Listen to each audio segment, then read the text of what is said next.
America और Iran के बीच में आखिरकार डील हो गई, इस तरह की खबर सामने आ रही है। और पहली बार ईरान ने भी स्वीकार किया है कि हां डील हो गई है।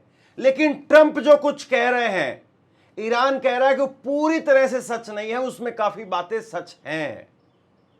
300 अरब डॉलर सबसे बड़ी जीत है ईरान की। 300 अरब डॉलर अमेरिका ईरान को देगा और अमेरिका ने इस पर अपनी सहमति दे दी है। यानी वो लाइन जो पहले दिन से हम लोग आपको बता रहे थे कि ईरान की तरफ से कहा जा रहा है कि वो ना केवल अमेरिका को यहां से भगाएगा, बल्कि अपना पैसा लेकर के अपना नुकसान जो हुआ है उसकी भरपाई करके और तब उसके बाद में भगाएगा। 300 अरब डॉलर यानी 25 लाख करोड़ रुपए वो दिए जाएंगे। और किस काम के लिए दिए जाएंगे? इसके लिए दिए जाएंगे कि अमेरिका ने, इजराइल ने ईरान के अंदर जो बम मारे, मिसाइल मारी और उसकी वजह से जितने बिल्डिंग, अस्पताल या फिर यूनिवर्सिटी, स्कूल, कॉलेज वो तबाह हो गए, उस सब को फिर से बनाने के लिए अमेरिका ये पैसा देगा। इस डील के अंदर क्या क्या हुआ है, ईरान की तरफ से ऑफिशियली क्या कहा गया है और अमेरिका वो क्या कह रहा है और आगे क्या हो सकता है, ये तीनों बातें मैं आपके सामने बिल्कुल ओपन, एकदम परत दर परत लेकर के आ रहा हूं। इस खबर को आप आखिरी तक देखिए। आखिरकार जो इतने लंबे वक्त से जो आग लगी हुई थी, क्या वो आग अब वाकई बुझने वाली है? आग तो बुझनी ही चाहिए। वो एक कहावत कही जाती है कि भैया आग लगे हर बंदूक को और हर चूल्हे में आग रहे। तो हर चूल्हे के अंदर आग जरूर रहनी चाहिए, लेकिन ये बंदूक, ये तोप, ये गोले, इनको आग लग जाए। खैर, जो प्रस्ताव पारित हुआ है या प्रस्ताव पर जिस पर चर्चा चल रही है या दोनों खानों में, दोनों खेमों के अंदर इसको लेकर के जो सहमति बनी है, ऊपरी तौर पर वो क्या प्रस्ताव है, अमेरिका क्या कह रहा है, ईरान क्या कह रहा है, सब कुछ एक एक करके सिलसिलेवार तरीके से आप बस देखते चले जाइए। प्रस्ताव में शामिल शर्तें जिस पर ईरान अमेरिका के बीच में सहमति को लेकर के खबरें आ रही हैं। ईरान के पुनर्निर्माण के लिए 300 अरब डॉलर देगा अमेरिका। भारतीय रुपए में अगर बात करें तो यह राशि 25.5 लाख करोड़ रुपए हो जाती है। दोनों राजनयिकों ने खुलासा किया है कि प्रारंभिक समझौते में 60 दिनों की शुरुआती अवधि के लिए शत्रुता समाप्त करने की रूपरेखा तय की गई थी, ताकि दोनों पक्षों के बीच में बातचीत हो सके। आवश्यकता पड़ने पर इस अवधि को आगे बढ़ाने की भी संभावना रखी गई है। वहीं समझौते के तहत एक अवधि के लिए होर्मुज से बिना रोक टोक आवाजाही की अनुमति दिए जाने की बात भी सामने आई है और परमाणु मुद्दे पर बातचीत को फिलहाल भविष्य के लिए टाल दिया गया है। 4 अहम बातें यहां पर आप समझ लीजिए जिसके ऊपर यह पूरी डील हुई है। पहला, 300 अरब डॉलर यानी 25 लाख करोड़ रुपए अमेरिका ईरान को देगा। दूसरा, दोनों के बीच में यह समझौता हुआ है कि 60 दिनों के लिए दोनों आपस में बात करेंगे। 60 दिनों में और मसौदा तैयार किया जाएगा और 60 दिन के अंदर हम पूरी तरह से फाइनल फ्रेमवर्क जो सामने रख देंगे। यानी इसमें क्या क्या और हो सकता है, क्या क्या तब्दीलियां और हो सकती हैं, ये 60 दिनों के अंदर सीज फायर में ये सामने आ जाएगा। पहले युद्ध समाप्ति की घोषणा होगी और उसके बाद में 60 दिनों का समय जो शुरू होगा। तीसरा, ये कहा गया है कि होर्मुज से जहाज वो आते जाते रहेंगे और किसी प्रकार की कोई रोक टोक नहीं होगी। ये पहले भी हो रहा था। ट्रंप बाबू, आपने बेवजह अपनी नाक घुसाई और आप देखिए आप कटवा करके आ रहे हैं। ये आपके सामने इस युद्ध का हासिल है। आप होर्मुज को सिर्फ खुलवा करके आ रहे हैं जो खुला हुआ था। और चौथा, ईरान ने साफ कह दिया है कि भैया परमाणु मुद्दे को लेकर के जो भी बातचीत है वो 60 दिनों के बाद में होगी। यानी 60 दिनों तक पहले आप हमें ये करके दीजिए, हमारा जो 300 अरब डॉलर है वो दीजिए और जो हमारी संपत्ति है, और आगे मैं आपको बताऊंगा इस खबर के अंदर, जो हमारी फ्रीज संपत्ति है उसको खोलिए, जो पैसा है वो ईरान के खाते में आ जाएगा, तब ईरान आपसे परमाणु मुद्दे को लेकर के बात करेगा। यानी पूरी तरह से इसमें विन विन सिचुएशन ईरान के लिए है। Both side win win situation नहीं दिखाई दे रही है, बिल्कुल क्रिस्टल क्लियर है। इसके बाद में अब देखिए ईरान की तरफ से इसको लेकर के अल जजीरा ने रिपोर्ट किया है और इसमें ईरान के विदेश मंत्रालय के प्रवक्ता इस्माइल बगई उनका बयान सामने आया। यानी ईरान ऑफिशियल इस सीज फायर को लेकर के या फिर जो डील हो रही है इसको लेकर के क्या कह रहा है, आप अपनी स्क्रीन पर देखिए। ईरान के विदेश मंत्रालय के प्रवक्ता इस्माइल बगई ने सरकारी मीडिया से कहा है कि अमेरिका के साथ में प्रस्तावित समझौता अभी अंतिम रूप से तय नहीं हुआ है। उन्होंने अमेरिकी राष्ट्रपति डोनाल्ड ट्रंप के उस दावे को खारिज कर दिया जिसमें ट्रंप ने कहा था कि उनका प्रशासन ईरान के साथ संभावित समझौते पर अंतिम फैसला लेने की प्रक्रिया में है। ईरान के विदेश मंत्रालय के प्रवक्ता इस्माइल बघई ने कहा कि परमाणु मुद्दे पर कोई बात नहीं हो रही है और फिलहाल उनका ध्यान युद्ध खत्म करने पर है।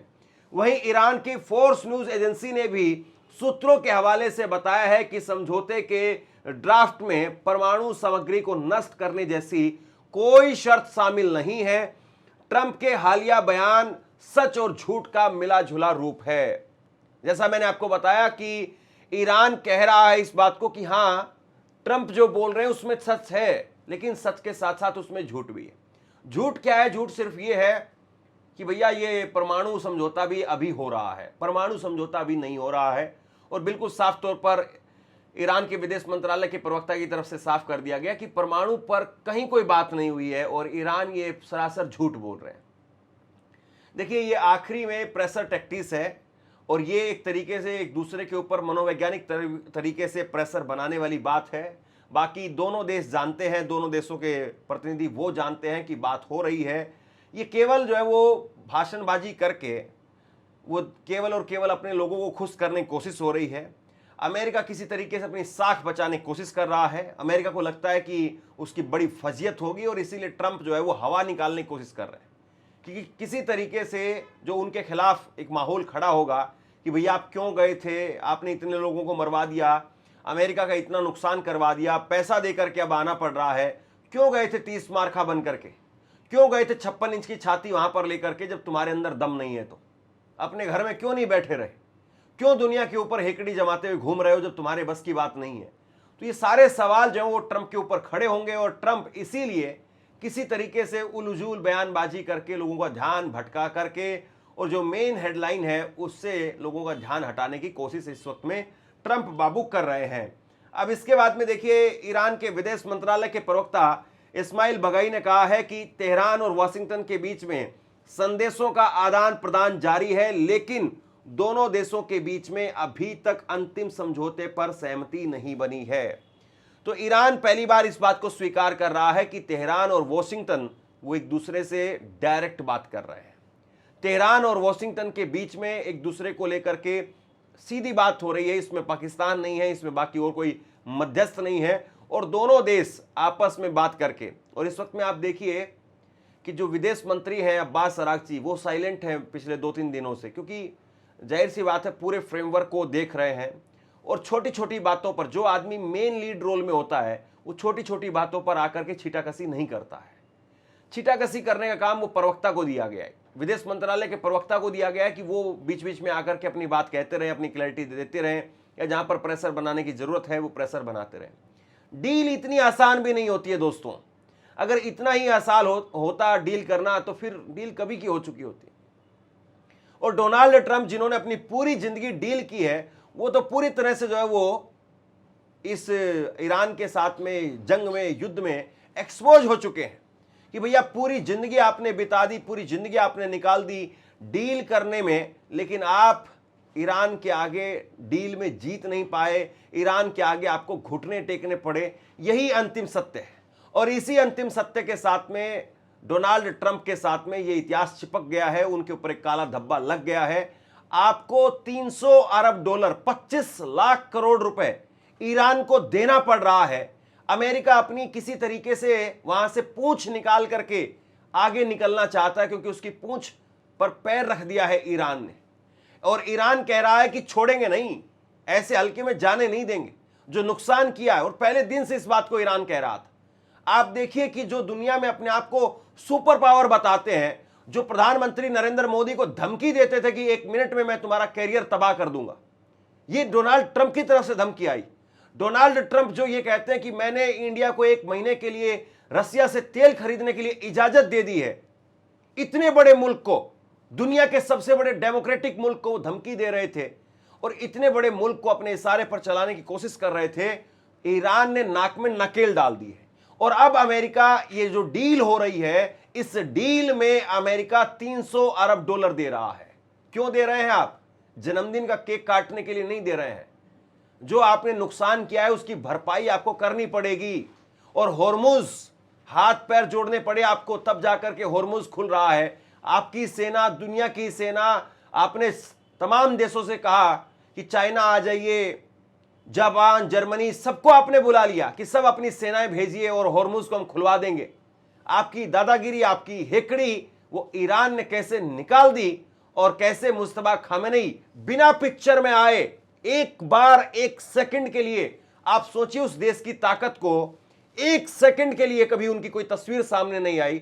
वो शख्स पर्दे के पीछे है और पर्दे के पीछे रह करके अपने देश को अमेरिका से लड़वा रहा है, अमेरिका से जीत रहा है। इसमें कहने में कोई दो राय नहीं होनी चाहिए। बिना पर्दे पर आए उस शख्स ने, उस अकेले शख्स ने, और जिसके पिता की मौत हो गई, जिसके सुप्रीम लीडर को आपने मार दिया, युद्ध के पहले दिन आपने मार दिया, और उस देश की ताकत का आप अंदाजा लगाइए, अंदाजा लगाइए। उस बड़बोले आदमी के ऊपर जीत हासिल करना कितना बड़ा यह काम था, और उस बड़बोले आदमी को कैसे चुप करा दिया, खामोश करा दिया। और वो बड़बोला आदमी आज अमेरिका, वो ईरान की शर्तों पर झुकते हुए, मानते हुए नजर आ रहा है।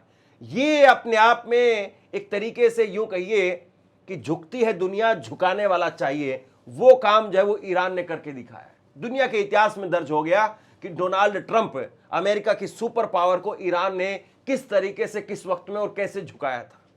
खबर आप देखिए, होर्मुज स्ट्रेट पर गुजरने वाले जहाजों की निगरानी के लिए बनाए गए ईरान के नए संगठन पर्शियन गल्फ स्ट्रेट अथॉरिटी ने कहा है कि अमेरिका युद्ध और कूटनीति के जरिए होर्मुज स्ट्रेट पर नियंत्रण पाने में नाकाम रहा। पीजीएसए ने एक्स पर पोस्ट करके लगाए गए अमेरिकी प्रतिबंधों की आलोचना की। संगठन ने कहा कि उसका काम बिना किसी रुकावट के जारी रहेगा। ईरानी संस्था ने कहा है कि वह दोस्ताना देशों के जहाजों की आवाजाही की अनुमति देती रहेगी ताकि समुद्री रास्ते से नेविगेशन जारी रहे। वहीं वॉशिंगटन का आरोप है कि ईरान इस संस्था के जरिए होर्मुज से गुजरने वाले व्यापारिक जहाजों से अवैध शुल्क वसूल रहा है और यह पैसा इस्लामिक रिवोल्यूशनरी गार्ड्स कॉर्प यानी आईआरजीसी तक पहुंचाया जा रहा है। और वहीं सबसे बड़ी बात जो अभी आखिरी में डोनाल्ड ट्रंप ने पेच फंसाने की कोशिश की, सबसे आखिरी में अब्राहम अकॉर्ड की जिस तरीके से शर्तें थोपने की कोशिश की, उसको भी ईरान ने नकार दिया है। और ईरान ने साफ कह दिया है कि इब्राहिम समझौते को वो हम नहीं मानते हैं। इब्राहिम समझौता क्या है, सिर्फ एक लाइन में समझिए। इब्राहिम समझौते का मतलब यह है कि जितने भी अरब देश हैं वो इजराइल के साथ में अपने संबंध बनाएंगे, राजनीतिक कूटनीतिक संबंध वो इजराइल के साथ में स्थापित करेंगे। जबकि ईरान हमेशा से मानता रहा है कि भैया ये इजराइल एग्जिस्ट ही नहीं करता है, इसको तो हमने पनाह दी थी और इसने अवैध कब्जा किया है फलस्तीन गजा के ऊपर, तो हम इसको मानते नहीं हैं, ये ईरान की तरफ से कहा गया है। ईरान बोला अब्राहम अकॉर्ड्स थोपना मंजूर नहीं है। ईरान ने डोनाल्ड ट्रंप की उस पहल को खारिज कर दिया है जिसमें कई मुस्लिम देशों को अब्राहम अकॉर्ड्स में शामिल होने की बात कही गई थी। भारत में ईरान के राजदूत मोहम्मद फतेहली ने कहा कि क्षेत्रीय शांति और स्थिरता का कोई ढांचा जमीनी हकीकत और क्षेत्र के हितों पर आधारित होना चाहिए। कोई भी ढांचा वो जमीनी हकीकत और क्षेत्रों पर आधारित होना चाहिए। उन्होंने कहा कि विदेशी दबाव में किए गए समझौते लंबे समय तक नहीं टिकते हैं। कई देश इस प्रस्ताव पर सहमत नहीं हैं। क्षेत्र में ऐसे समझौते थोपना वो पूरी तरह से अस्वीकार्य है। यानी अब ईरान, ये बाकी के जो अरब देश हैं जो बोल नहीं पा रहे हैं, इनकी जुबान बनकर के अमेरिका के साथ लड़ाई कर रहा है। क्योंकि जाहिर सी बात है इनकी जो आवाम है, इनके जो लोग हैं वो खिलाफ है इस बात के कि हम इजराइल के साथ में अपने संबंध बनाएं। वो इजराइल जो गजा में, फलस्तीन में हमारे बहन भाइयों को, हमारे लोगों को मार रहा है, छोटे बच्चों को मार रहा है, यतीम कर दे रहा है, उस इजराइल के साथ में हम संबंध स्थापित नहीं करेंगे। तो ये काम जो अरब देशों को एक साथ आकर के 10-15 देशों को एक साथ आकर के बात बोलनी चाहिए थी, ईरान उस बात को बोल रहा है और ईरान ने सिरे से खारिज कर दिया है कि समझौते के अंदर हम इस बात को नहीं स्वीकार करेंगे। तो बहुत बड़ा एक तरीके से आप यूं कहिए कि संकेत साफ तौर पर दिखाई दे रहा है, दोनों देशों के बीच में समझौता होगा, हो रहा है। लेकिन, और सबसे बड़ा लेकिन, अभी भी मैं ये कह रहा हूं कि जब तक ऑफिशियली दोनों तरफ से आधिकारिक तौर पर ना सामने आ जाए और उसके बाद में भी जब तक अमेरिका एक बार यहां से निकल ना जाए, आप मान करके चलिए कि ये समझौता हो गया है या नहीं हो गया है, इस पर सवालिया निशान बना रहेगा। दूसरी बात, ईरान इस बात को भली भांति जानता है कि दुश्मन की शांति, दुश्मन की खामोशी, समझौता हर बार नहीं होती है और ईरान इस बात से सबक ले चुका है। ईरान की तैयारी फिर से जारी रहेगी, ईरान तैयारी करता रहेगा, क्योंकि कभी भी दुश्मन अगर पलट करके आएगा तो उसके लिए ब्रेकफास्ट तैयार करके रखना है, उसका वेलकम ईरान करेगा। ये ईरान की रणनीति बिल्कुल साफ तौर पर दिखाई दे रही है। तो बहरहाल शेयर कीजिए, बहुत बड़ी खबर है और मुझे लगता है कि खबर दुनिया के लिए राहत वाली खबर है। अगर ऐसा हो जाता है तो जाहिर सी बात है आप और हम सब और ये पूरी दुनिया बच जाएगी, वरना ये पूरी दुनिया इस वक्त में बहुत बड़े खतरे के मुआयने पर खड़ी है। शेयर कीजिए इस खबर को और आप क्या सोचते हैं नीचे कमेंट सेक्शन में लिख करके मुझे जरूर बताइए। इस वीडियो को लाइक कीजिए और चैनल को सब्सक्राइब जरूर कीजिए। शुक्रिया, थैंक यू।